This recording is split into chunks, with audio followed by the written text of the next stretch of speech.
Hello everyone, welcome to week 3 of Ethics, Society and Employability. Today we're going to discuss about diversity and inclusion. So our learning outcome is to recognize the mission of Leeds Trinity University and Scholar School System and critically discuss various ethical and social justice issues, such as diversity and inclusion in the environment.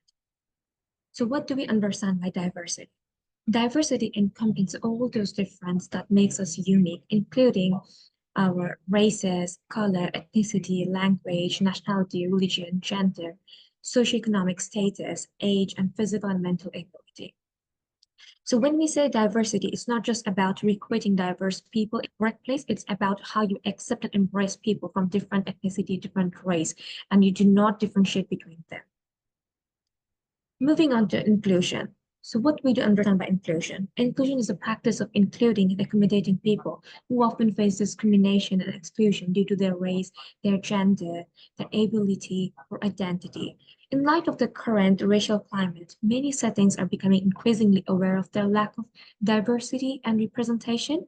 Such organizations have failed to represent people of all backgrounds, genders, and etc. This has left the most oppressed folks feeling undervalued, ignored, erased.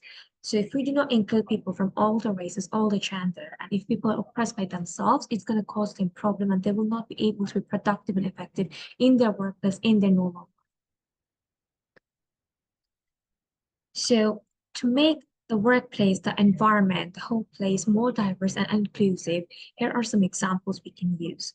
For example, equal employment opportunity. That means this is to prevent any type of employment discrimination. Then we have affirmative action.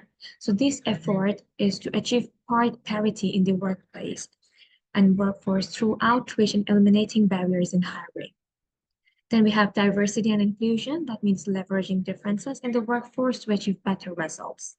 That means more diverse and inclusive environment or people you have in your workplace, you will have more ideas from different parts of the world. This is a diagram for dimensions of diversity. Then we talk about the workplace diversity and inclusion benefits. So what are the benefits we can get if our workplace is more diverse and inclusive? So we will have an improved understanding of those who work with us, work for us, work around us. It will also create a work environment that allows everyone to reach their full potential because different backgrounds will bring out different potential, different benefits, different ideas, and also provides multiple perspectives on problem solving, better performance outcomes. Then we have increasing employee productivity, increasing retention rates, boost employee morale, boost customer relations, improve customer relations, reduce complaints and grievances. And it's a really good thing and positive thing to do in a workplace and in all the environment, just not in the workplace, maybe in the schools, universities, all the places. Then we have what are the barriers of workplace diversity and inclusions. So we have limited perceptions, ethnocentrism, stereotypes and prejudice lead to discriminations, covering. So if we have no diversity or inclusion in our workplace, then maybe we will be limited by perceptions. We will just have idea of only that particular ethnicity. And there will be more stereotypes and more prejudice, and which will lead to more discrimination. Cultural competence. Cultural competence is ability to respond effectively and appropriately to different cultural and generational contexts in the workplace. So acknowledging and accepting differences in cognitive, behavioral, philosophical, social, and communicative styles that arise from different cultural generation contexts, and also seek to understand, that means ask for clarification or reasons for the behavior, and communicate policies, procedures clearly to employees if you are a manager. So role of management in diversity success.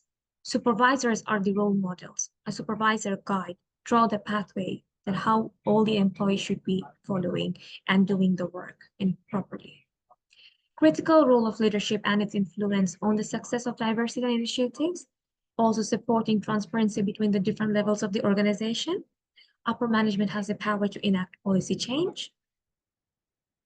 Continual engagement in the process, and then we have consistent implementation and enforcement of DEI principles, encourage collaboration and implementation of feedback, because feedback is the only way we can understand and impress our problems and our shortcomings, and we can work on and improve ourselves and oversee progress updates.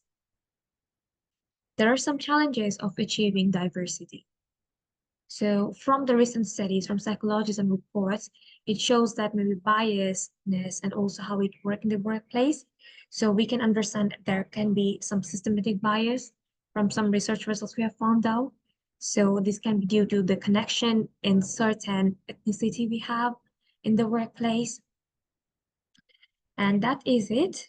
And we have some activities at the end of the lecture session that why diversity and inclusion is important at the workplace and what impact can it have on the organization if we implement diversity and inclusion in the workplace.